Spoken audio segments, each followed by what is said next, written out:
pada Ustadz Irmansyah. Tafadhol, kami persilakan. Terima kasih. Assalamualaikum warahmatullahi wabarakatuh.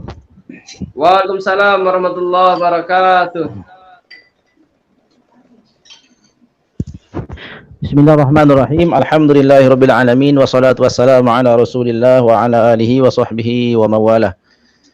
Jamaah sekalian di mana saja berada, berpuji syukur kehadirat Allah Subhanahu wa taala atas nikmat yang diberikan kepada kita sehingga pada malam hari ini kita masih bersama-sama kembali mengisi waktu kita, mengakhiri waktu kita, mengakhiri aktivitas kita pada hari ini dengan menuntut ilmu. Mudah-mudahan apa yang kita lakukan ini merupakan usaha kita yang ikhlas untuk menambah kebaikan-kebaikan dan amal baik kita semuanya. Semoga apa yang kita dapatkan berupa ilmu-ilmu agama memberi manfaat bagi kita semuanya di kehidupan kita di dunia dan di akhirat nanti. Amin ya rabbal alamin. Baik, pada malam hari ini kita telah disiapkan dengan tema Nyakit-nyakit hati. penyakit hati. Ya. Penyakit hati. Ya. Baik, kita akan membaca kitab Nashaihul Ibad yang ditulis atau disusun oleh Syekh Nawawi Al-Bantani, seorang ulama karismatik yang menjadi kebanggaan daripada negeri kita, negeri Indonesia, yang pernah menjadi imam di negeri Hijaz, yakni Mekah dan Madinah. Beliau adalah seorang mufti di dalam mazhab Syafi'i, asal Indonesia, kemudian mengabdikan dirinya di Mekah Al-Mukarramah. Kemudian ilmu-ilmunya dalam kitab-kitab yang beliau susun itu digunakan oleh para penuntut ilmu yang ada di Indonesia dan di Nusantara terutama, yakni di negeri Asia Tenggara. Di dalam kitab Nashaihul Ibad, jadi kitab Nashaihul Ibad ini adalah salah satu daripada kitab yang ditulis oleh Syekh Nawawi Al-Bantani, di mana isinya adalah syarah atau penjelasan mengenai kitab yang telah disusun oleh seorang ulama besar ahli hadis, yakni Imam Ibnu Hajar Al-Asqalani, yang isinya merupakan nasihat-nasihat yang bersumber daripada khobar, yakni hadis-hadis Rasulullah Shallallahu Alaihi Wasallam, kemudian perkataan daripada para sahabat-sahabat Rasulullah, juga para tabi'in. Artinya nasihat-nasihat yang mulia berupa mutiara-mutiara yang keluar daripada lisan-lisan orang-orang yang bersih hatinya. Kemudian hal yang telah disusun oleh Imam Ibnu Hajar itu dijelaskan, diterangkan lebih gamblang dan lebih mudah untuk diserap oleh orang-orang awam seperti kita di dalam kitab Nashaihul Ibad. Berkaitan dengan tema kita pada malam hari ini, yakni penyakit hati. Ini perkara yang sangat penting sebab hati ini dikatakan oleh Imam Ibnu Qayyim Al-Jauziyah di dalam salah satu kitabnya yang banyak dibaca oleh para penuntut ilmu juga, namanya adalah kitab Ighazatul Lahfan. Jadi dalam satu kitab itu beliau mengatakan bahwasanya sesungguhnya hati pada diri manusia itu bagaikan raja. Jadi hati itu ibarat raja yang semuanya berada di bawah kekuasaannya. Apa yang diperintahkan oleh raja, maka itulah yang akan dikerjakan oleh orang-orang yang ada di bawahnya. Maka hati manusia itu adalah raja bagi dirinya. Maka seluruh gerak-gerik tubuh, penglihatan mata dan lain sebagainya, semua itu adalah perintah daripada hati. Maka ketika baik rajanya, pasti rakyatnya juga baik. Ketika baik hatinya, maka seluruh jasadnya juga akan menjadi baik. Untuk mengawali hal yang demikian itu, kita membaca sebuah riwayat daripada baginda Nabi Shallallahu Alaihi Wasallam, yang ini adalah hadis yang muttafaq alaih, diriwayatkan oleh Imam Bukhari dan Muslim, yang sangat terkenal itu. Bismillahirrahmanirrahim. Qala al-muallif rahimahullahu taala, nafa'anallahu bihi wa bi'ulumihi fid dharain amin. Ala inna fil jasadi mudghah. Ketahuilah, merupakan salah satu bentuk cara untuk memberitahu dengan perkara yang penting dengan menggunakan kalimat ini. Jadi ala, ketahuilah, inna fil jasadi mudghah. Sesungguhnya di dalam sebuah jasad itu ada segumpal darah. Jadi ada darah yang menggumpal, dikatakan namanya adalah mudghah. di dalam jasad, satu jasad. Maknanya setiap orang yang memiliki jasad, maka ia akan memiliki segumpal darah yang disebut dengan mudghah itu. Idza salahat salahal jasadu kulluhu. Apabila baik ia segumpal darah yang ada di dalam tubuh manusia itu, maka baiklah seluruh tubuhnya. Wa idza fasadat fasadal jasadu kulluhu. Dan apabila rusak hal tersebut, yakni mudghah tadi, segumpal darah yang ada di dalam tubuh manusia itu rusak, maka fasadal jasadu kulluhu, seluruh jasadnya itu menjadi rusak. Ala wahyal qalbu, ketahuilah olehmu sesungguhnya segumpal darah itu disebut dengan al-qalbu. Para ulama menerjemahkan al-qalbu ini masyhur dengan kalimat hati, yakni hati manusia. Juga ada yang menyebutnya dengan istilah jantung. Ini menunjukkan bahwasanya yang dimaksud dengan mudghah di sini yakni qalbu. Qalbu itu adalah sesuatu yang memiliki kekuasaan yang penuh di dalam tubuh manusia. Orang mengartikannya hati karena memang sering disebut kalimat-kalimat hati yang ada di dalam dada manusia itu sebagai salah satu pusat daripada pengendali tubuh. Maka orang-orang juga sebagian mengartikan dengan qalbu, karena qalbu itu diartikan dengan jantung karena pada keadaan fisik jantung itulah yang menguasai. Karena memang setelah detik jantung atau detak jantung seseorang berhenti, maka orang tersebut sudah dikatakan sebagai mayit, artinya dia telah wafat.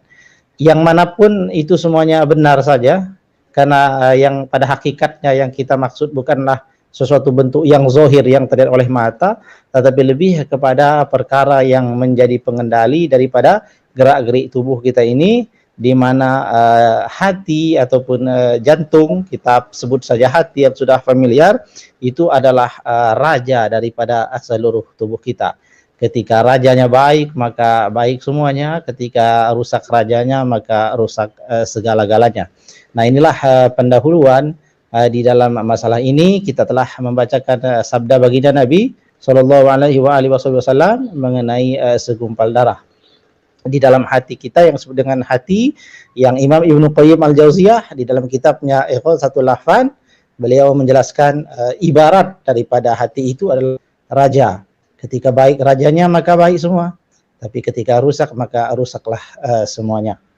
Kemudian selanjutnya, untuk sedikit mengetengahkan contoh daripada penyakit hati sesuai dengan tema, kita juga telah melihat di dalam kitab Nasaihul Ibad itu ada riwayat daripada Imam Al-Baihaqi.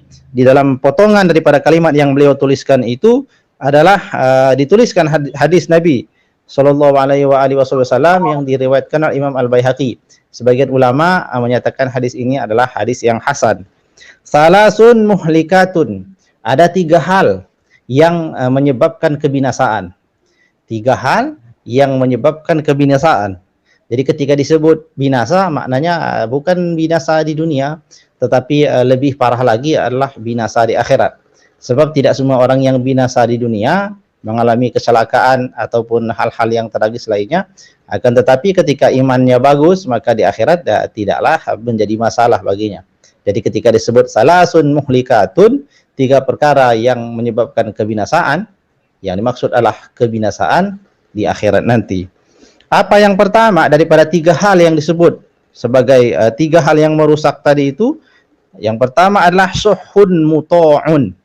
Suhun itu ditafsirkan oleh para ulama, maknanya adalah kikir atau pelit. Pelit yang ditaati. Kalau pelit saja nggak masalah. Yang penting jangan ditaati. Yang merusak itu adalah pelit yang ditaati. Karena sifat pelit itu senantiasa ada di dalam diri setiap manusia. Tidak banyak orang yang tidak memiliki sifat ini, yakni ada di dalam jiwa itu sifat pelit. Akan tetapi ketika itu hanya sebatas sifat yang tidak dia taati, maka tidak ada masalahnya. Sebagaimana orang itu memiliki hal-hal keinginan yang lain, yang buruk-buruk umpamanya, tapi ketika keinginan itu hanya sebatas keinginan dan tidak diwujudkan, maka belum menjadi masalah. Ia akan menjadi masalah ketika ditaati. Maka Nabi SAW menyatakan bahwasanya satu di antara 3 hal yang menyebabkan kebinasaan itu adalah suhun muta'un maknanya adalah pelit yang ditaati. Nah, bagaimana pelit yang ditaati ini? Ya dia punya sifat pelit, kemudian dia ikuti rasa pelitnya itu. Ketika datang anjuran untuk bersedekah, dia tidak bersedekah. Artinya pelitnya dia taati.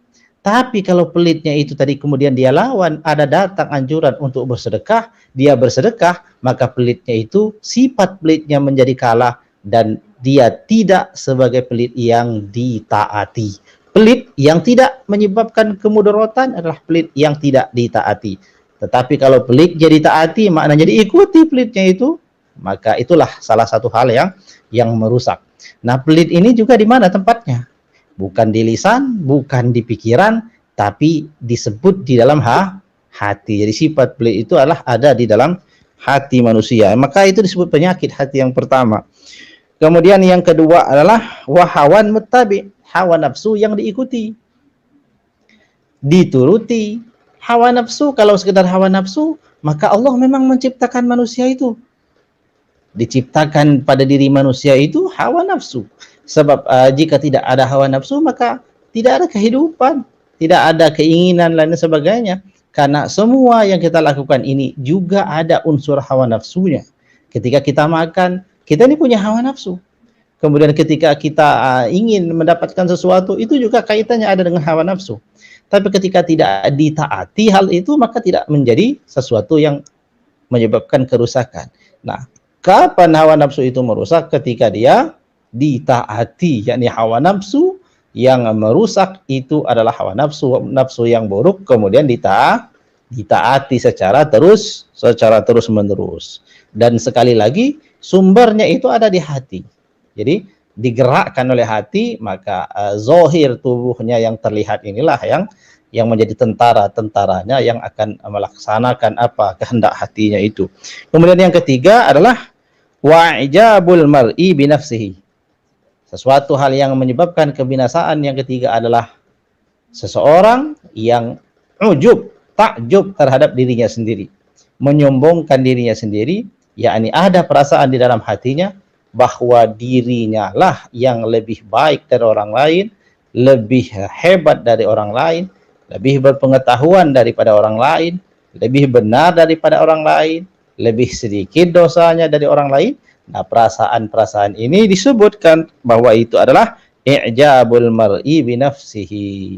Seseorang yang merasa dirinya ini lebih baik atau sombong lah ibaratnya itu, menyombongkan dirinya sendiri. Nah, inilah potongan daripada nasihat yang panjang. Akan tetapi karena tema kita pada malam hari ini berkaitan dengan penyakit hati, maka kita ketengahkan beberapa contoh yang disebutkan oleh Rasulullah yang merupakan jenis daripada penyakit hati. Adapun penyakit hati ini sangat banyak.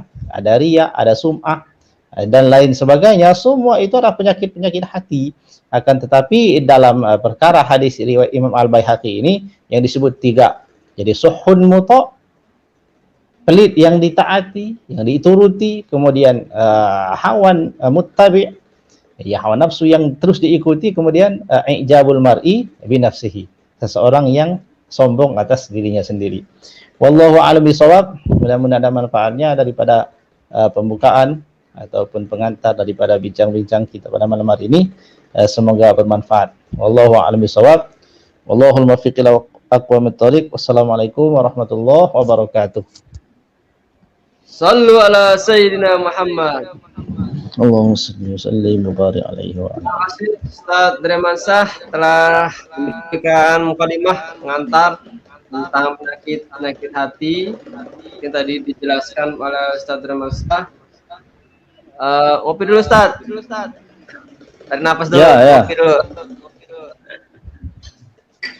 Alhamdulillah. Udah lama ya nunggu ya. Apa-apa. Lagi sibuk ya?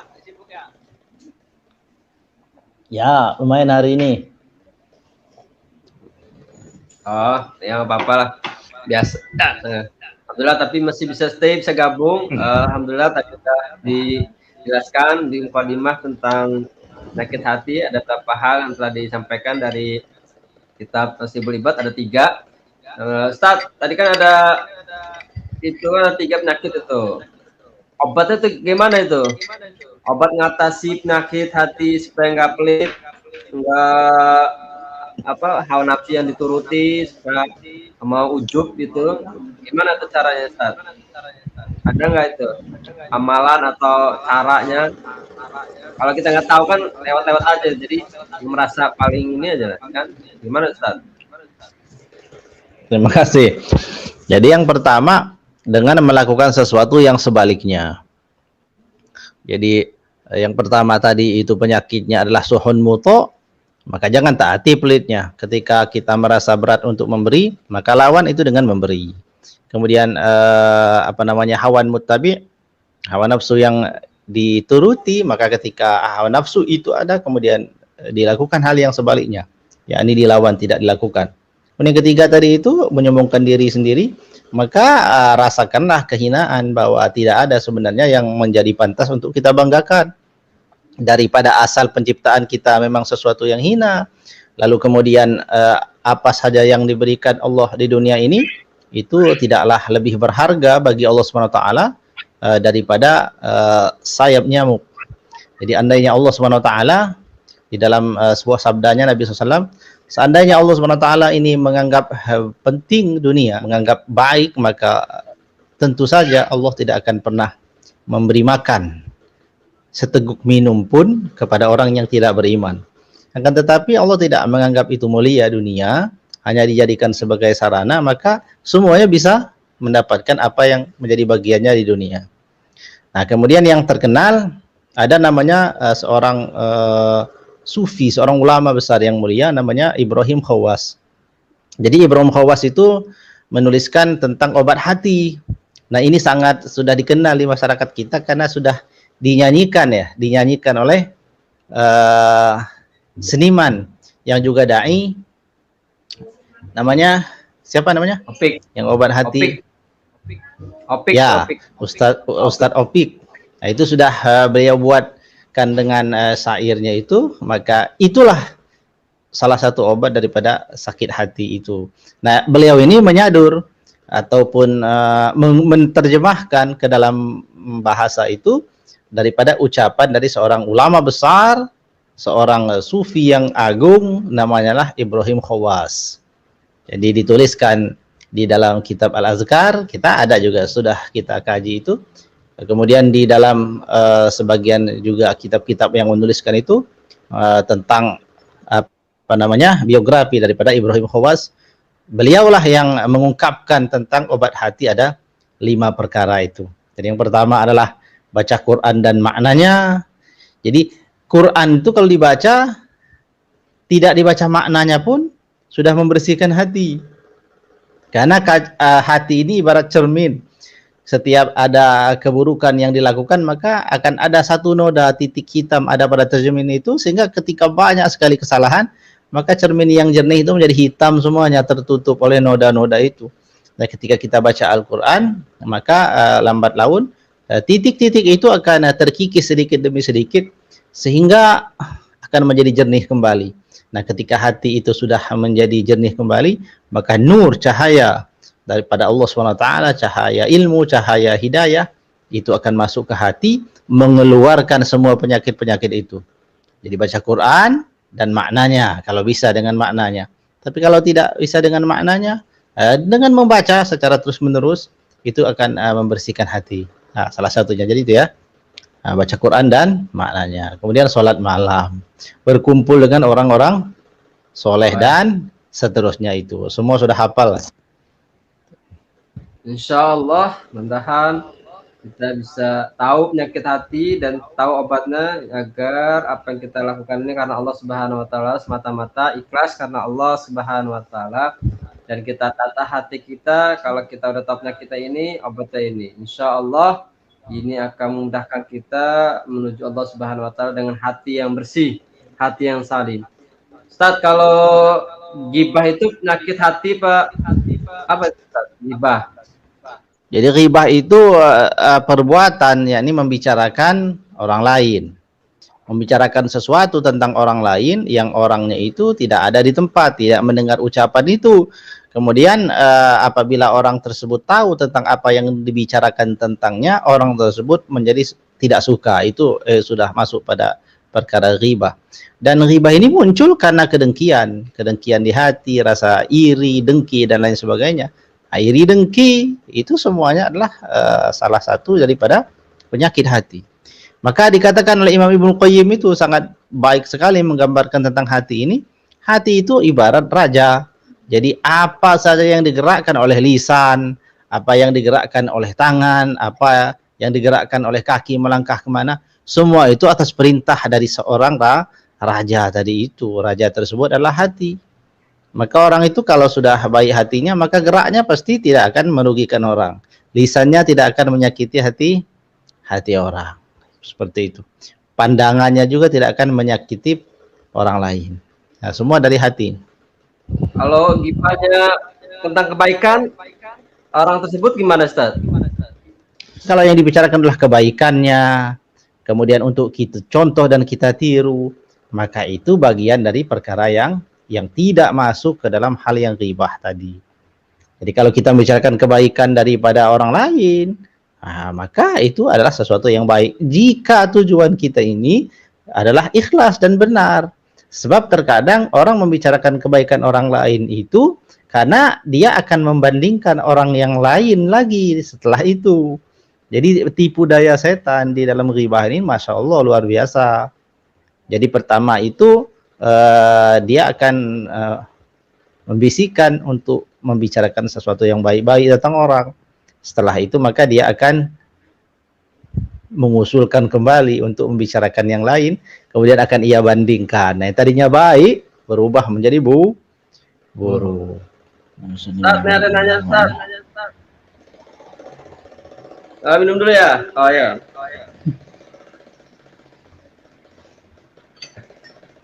Ya, terus. Dah. Santai ya, namanya santai. Hah? Apa? Campur. Ya, terus. Terus ya. Ustaz, ini apa kan ada nanya nih. Kan tadi itu dijelasin kalau gibah kan, kalau kita ngomongin orang itu kejelekan itu pahala kita itu untuk dia dan dosa dia kita, itu benar nggak itu? Ada ungkapan seperti itu. Pahala kita, kebaikan kita nih kalau kita ngomongin kejelekan dia, kebaikan kita ke dia dan keburukan dia ke kita, itu benar nggak itu? Ya. Jadi nanti di hari kiamat orang yang menghibah dan orang yang dighibah itu akan dikumpulkan. Di situ akan diadili. Maka pahalanya diambil. Dia ghibah satu kali diambil pahalanya, Maka ghibah ini sebenarnya adalah sesuatu yang terus menerus tidak akan pernah henti-hentinya. Karena ghibah ini adalah cerita, satu ucapan-ucapan yang nanti akan diteruskan oleh orang lain. Maka dikatakan oleh yang ghibah itu betul-betul orang yang akan merugi. Kebaikan-kebaikan orang yang menghibah itu akan diberikan kepada orang yang menghibah itu. Selanjutnya, dosa-dosa ghibahnya itu belum juga habis. Ketika dosa-dosanya itu belum habis daripada menghibah, sedangkan kebaikannya sudah habis diambil oleh orang yang ia ghibah tadi itu, maka dosa daripada orang yang dia ghibah itu kemudian diambil, diberikan kepadanya. Sampai kemudian dosa orang yang dighibah itu habis, kemudian pahalanya menjadi habis. Jadi bertukar seperti itu.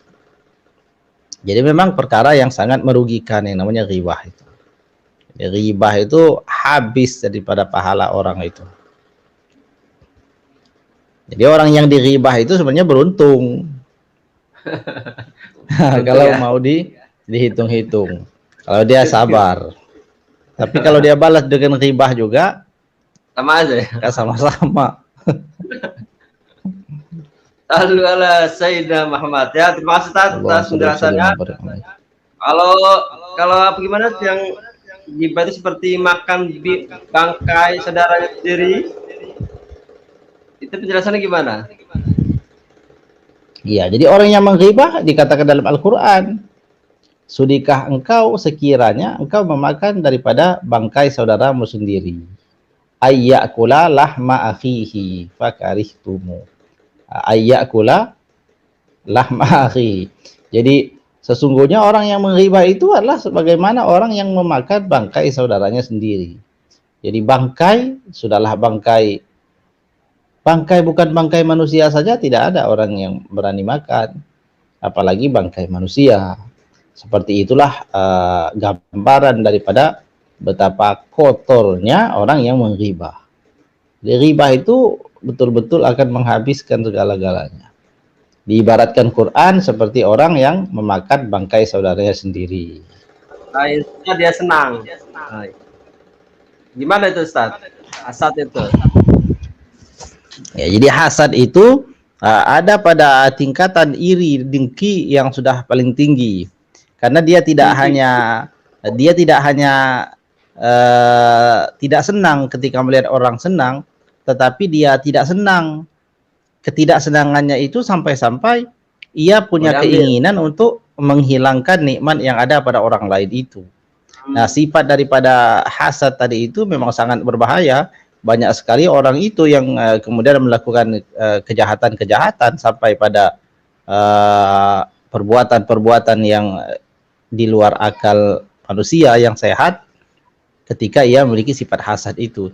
Jadi dia akan berusaha terus-menerus bagaimanapun caranya untuk menghilangkan nikmat yang ada pada orang lain. Dan hasad ini penyakit. Jadi penyakit yang sangat luar biasa. Sifat hasad itu tidak hanya ada ditujukan itu kepada orang yang memiliki sesuatu, maknanya orang kaya, tidak. Tetapi ketika orang sudah hasad terhadap seseorang itu, orang yang dia hasadi itu termasuk orang yang tidak punya apa-apa pun, dia tetap akan ada hasad itu. Karena dia sudah ada penyakit dalam hatinya yang merupakan azab ketika orang itu punya penyakit hasad itu. Apabila ia tidak segera bersihkan hatinya daripada sifat hasad. Jadi tidak hanya dia tidak senang melihat orang lain senang, tetapi dia tidak senang dan berusaha sampai berhasil supaya kenikmatan yang ada pada orang itu tidak ada. Baik nikmat sehatnya, dia akan berusaha supaya orang sakit dan lain sebagainya.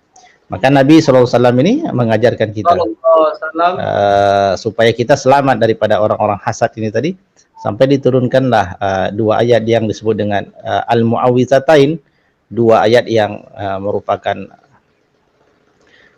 ayat yang kita baca sebagai ayat-ayat perlindungan. Jadi salah satunya adalah A'udzubillahi minasyaitonirrajim, qul a'udzu birabbil falaq min syarri ma khalaq wa min syarri ghasiqin idza waqab wa min syarrin naffatsati fil 'uqad wa min syarri hasidin idza hasad. Jadi disebutkan dalam Quran langsung berlindung daripada orang-orang yang hasad apabila dia sedang mendengki. Jadi kita tidak bisa mencegah orang lain hasad. Kita tidak bisa mencegah orang lain untuk punya sifat iri dengki. Yang bisa kita lakukan berlindung kepada Allah dari orang-orang mendengki. Jadi pertama, membersihkan diri kita dari sifat itu, jangan sampai kita termasuk. Yang kedua, kita meminta perlindungan kepada Allah dari orang-orang dengki. Sebab kedengkian orang itu nggak bisa kita hilangkan, dan kita tidak bisa melarang orang untuk dengki. Karena itu penyakit khusus tuh, penyakit memang. Sallu ala Sayyidina Muhammad. Terima kasih. Allahumma shalli wa sallim. Penyakit dengki, hasad dan ghibah sudah disampaikan kepada kita semua. Mudah-mudahan kita terhindar dari penyakit tersebut dan dijaga oleh Allah Subhanahu wa taala, dan kita tetap ikhlas dan ridho pada Allah Subhanahu wa taala. Mudah-mudahan ini adalah barokah untuk kita. Dengan malam hari ini kita bincang santai malam tentang perkara ilmu agama, penyakit, temanya penyakit-penyakit hati. Telah kita ketahui bagaimana kita mengatasi sedini mungkin. Kita harus tahu agar tidak terjangkit dalam diri kita penyakit tersebut. Amin Allahumma amin. Sallu ala Sayyidina Muhammad. Allahumma shalli wa sallim wa barik. Kalau hasad yang baik gimana Ustaz? Misalnya iri pada orang ilmu tinggi gitu kan. Itu apa Ustaz? iri kepada kebaikan. Gak apa-apa ya. Ya, jadi yang tidak dilarang itu pada sesuatu yang buruk. Adapun ada sifat iri yang diperbolehkan. Iri di sini dari sisi bahasanya, artinya ia menginginkan ia juga memiliki apa yang dimiliki oleh orang lain. Nah, tapi dalam makna yang positif, yaitu boleh ketika orang ia melihat orang yang memiliki ilmu pengetahuan, maka ia iri, maknanya ia ingin juga seperti orang tersebut. Nah, dengan sifat yang ada di dalam hatinya iri dalam tanda petik tadi itu, maka ia akan berusaha supaya ia betul-betul menggapai sesuatu yang ada pada orang lain itu. Dan dalam semua perkara-perkara yang dimiliki orang lain, andaikan itu adalah perkara yang baik, sifat iri untuk memiliki hal yang sama seperti yang dimiliki orang dalam perkara yang baik itu adalah sesuatu yang diperbolehkan. Jadi itu hanya untuk membedakan antara orang yang iri terhadap sesuatu dalam perkara yang buruk dengan iri atau keinginan hati terhadap sesuatu yang baik. Jadi disamakan istilahnya iri. Iri sama. Ya, terima kasih. Satu irinya buruk, satu irinya baik. Insya Allah kita irinya yang baik-baik ya. Yang ilmu tinggi kita juga ingin seperti tersebut ya. Insya Allah barokah. Amin ya rabbal alamin. Tengah 10 nih Ustaz. Dengan itu belum Ustaz. Kopi masih ada, kopi masih ada nggak kopinya? Masih. Masih ya. Insya Allah barokah. Allahumma sholli ala sayyidina Muhammad. Kita selawatan dulu lagi lah. Salatullah salamullahi ala taha Rasulillah salatullahi ala yasin Habibillah tawassana bismillah wa bil hadi Rasulillah wa kulli mujahidin jahidillah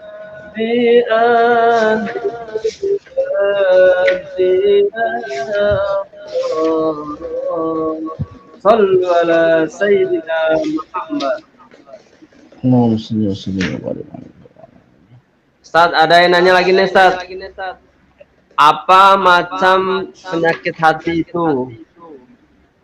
Apakah ada lainnya gitu? Penyakit hati macam? Ya, jadi penyakit hati itu sangat banyak. Jadi penyakit-penyakit keimanan itu sebenarnya semuanya adalah sumbernya penyakit hati semua itu. Kekafiran itu penyakit hati juga. Ya, penyakit hati yang paling parah, paling tinggi. Ustaz, kalau kita kan misalnya ibadah ini, ibadah kita tadinya awalnya niatnya karena Allah gitu kan, tapi di tengah perjalanan ada mungkin bisikan setan itu kan, akhirnya muncul tuh riya itu kan, merasa. Nah itu gimana itu Ustaz? Ya, jadi kita tidak bisa juga membersihkan diri kita ini daripada gangguan setan, sebab memang setan itu diciptakan untuk itu tujuannya.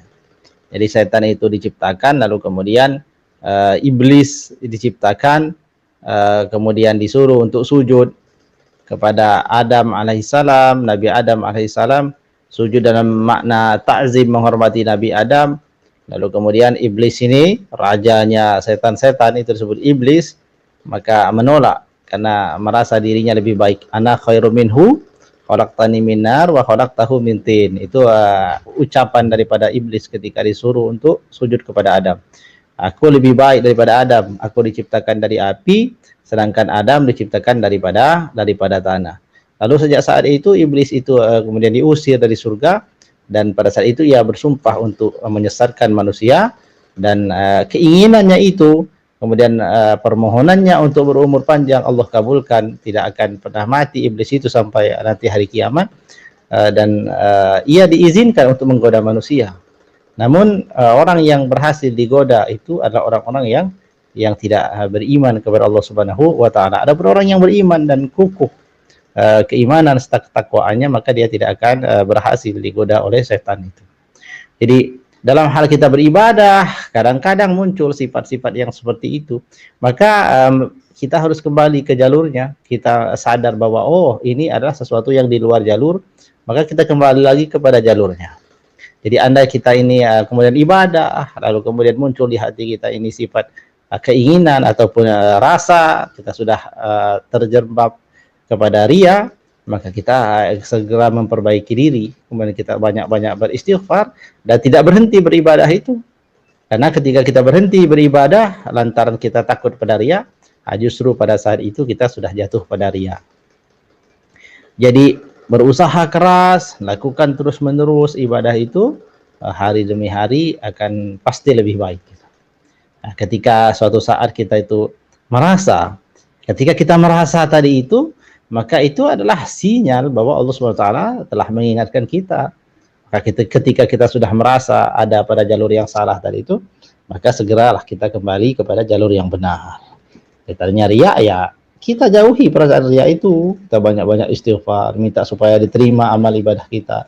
Kemudian kita berta'awuz, membaca kalimat ta'awuz, a'udzubillahi minasyaitonirrajim, atau kita membaca daripada ayat kursi, atau kita membaca daripada ayat-ayat yang lain. Kemudian kita baca surat An-Nas, qul a'udzu birabbin nas, karena itu bisikan setan itu. Kalau kita baca terus-menerus, maka akan hilanglah itu perasaan-perasaan itu. Jadi kita melawan ya. Karena kalau kita bersih daripada itu, ya kita ini orang awam, bukan orang yang suci seperti orang-orang zaman dahulu yang sangat bersih. Tapi kita ini orang biasa. Tapi ingin menjadi orang yang baik. Jadi ketika kita ini sudah merasa ada gangguan, ya kita lawan. Kita lawan terus-menerus. Ya, nah, usaha kita ini pasti akan membuahkan hasil. Jadi selama kita berusaha terus, pasti akan berhasil. Jadi kalau niatnya ikhlas, ya, niatnya itu benar, ingin supaya selamat, maka akan diselamatkan. Ya, kayak misalnya kita mau ikhlas ini kan, tadi pertengahan ada gangguan, akhirnya ikhlasnya karena sesuatu gitu kan, kembali lagi ingat akhirnya apa gimana tuh dinilainya semua itu ya? Apa dari awal, apa terakhir, pertengahan misalnya awal kita udah niat karena Allah ikhlas ini kan, jadi di tengah-tengah tadi gangguan setan segala macam itu kan, akhirnya di akhir itu agak miring dia, itu gimana Ustaz? Nilai itu Allah tuh nilai dari awal apa akhirnya itu? Ya jadi dalam hal perkara ibadah, umpamanya kita ibadah, kemudian ada gejolak-gejolak yang akan merusak niat tadi itu, ya terus saja sampai kita selesaikan ibadah tersebut. Kemudian di akhirnya kita perbaiki, kita minta ampun kepada Allah atas kekurangannya dan minta ditutupi, disempurnakan segala kekurangannya. Dan kita minta diampuni segala kesalahannya. Terus saja seperti itu. Nah, setelah kita akui bahwa ada perasaan itu di dalam hati kita istighfar kepada Allah. Makanya dalam setiap sholat itu kita selesai sholat kita istighfar dulu. Ya fungsi istighfar ini banyak. Istighfar setelah sholat itu. Barangkali di dalam sholat kita tadi itu ada perasaan-perasaan yang tidak khusyuk. Ada gangguan-gangguan pikiran sehingga pikiran kita kemana-mana. Juga ada tadi perasaan yang menyebabkan riya tadi itu. Setelah selesai itu kita beristighfar. Istighfar yang kita ucapkan ini istighfar untuk apa ini? Untuk menutupi kekurangan-kekurangan semua itu. Kita mengakui bahwa kami belum sempurna, sholat ini belum sempurna, masih banyak kekurangannya. Maka ya Allah ampunilah kekurangan-kekurangan itu, terimalah. Nah seperti itu. Ya, kalau habis sholat kita jangan langsung kabur. Nah, istighfar. Jadi ya gitu. Nah itu tadi sudah jelas ketika habis sholat dia kabur itu artinya ada apa? Asa sombong apa gimana? Langsung nggak berdoa itu malah apa? Ada kan hadis apa gimana Ustaz? Orang tersebut. Yang pertama kita tidak tahu alasan orang apa. Jadi kalau orang itu habis sholat langsung kabur, kita nggak tahu alasannya. Mungkin dia mules atau mungkin dia buru-buru Itu haknya, akan tetapi sunnahnya ketika selesai sholat itu tidak langsung pergi, tetapi duduk sejenak, berzikir dulu kepada Allah Subhanahu wa Ta'ala. Sebab Rasulullah SAW mengajarkan kepada kita, setelah kita selesai sholat, setiap kita selesai melaksanakan sholat, maka kita dianjurkan untuk istighfar, kemudian bertasbih, kemudian tahmid dan seterusnya itu. Jadi kalau itu saja tidak sempat kita baca,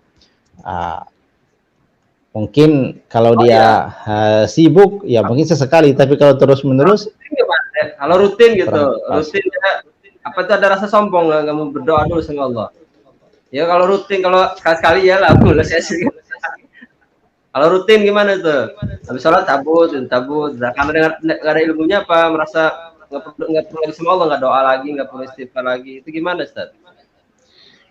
Ya yang jelas rugi kita kalau kita sombong kepada Allah. Wallahu a'lam bishawab. Sebab hanya Dia dan Allah yang tahu apa yang maksudnya di dalam hati. Apa zikirnya sambil jalan atau zikirnya di rumah, kita tidak tahu. Tapi yang jelas tentu saja rugi, sebab Rasulullah menganjurkan dan hukumnya sunnah, setelah kita ini selesai sholat kita berwirid dulu, baca zikir dulu. Bagi yang nggak melaksanakan tidak berdosa karena itu hukumnya sunnah, akan tetapi tentu saja rugi itu. Ya, terima kasih pada Ustaz Remasa telah 1 jam bersama kita bincang santai malam tentang perkara ilmu agama, temanya penyakit-penyakit hati. Mungkin dari sahabat-sahabat itu semakin tambah ilmunya, semakin tahu penyakit-penyakit hati itu seperti apa dan bagaimana caranya. Kita terus berusaha berikhtiar agar kita bisa membersihkan hati kita. Ketika lalai ingat lagi istighfar kepada Allah, ketika lalai ingat lagi kepada Allah Subhanahu wa Ta'ala. Insyaallah kita menghadap Allah dengan hati yang salim, hati yang bersih, ikhlas, supaya terus pada Allah Subhanahu wa Ta'ala. Kalau ada godaan kita lawan terus, insyaallah ini akan memberikan hasilnya. Insyaallah Allah akan lihat akhirnya dari perjuangan kita semua karena Allah Subhanahu wa Ta'ala. Kami ucapkan terima kasih pada Ustaz Remasa telah meluangkan waktunya di banyak kesibukannya, tapi disempatkan untuk bergabung pada channel ini, berbagi ilmu. Kami ucapkan jazakallahu khairan. Mudah-mudahan malam hari ini barokah untuk kita semua. Amin. Allahumma amin. Amin. Baca hamdalah dan kafaratul majelis. Alhamdulillahirabbil alamin. Subhanallah bihamdihi. Subhanakallahumma bihamdika asyhadu an la ilaha illa anta astaghfiruka wa atubu ilaik. Assalamualaikum warahmatullahi wabarakatuh. Waalaikumsalam warahmatullahi wabarakatuh. Jumpa lagi malam Sabtu, Ustaz. Insyaallah.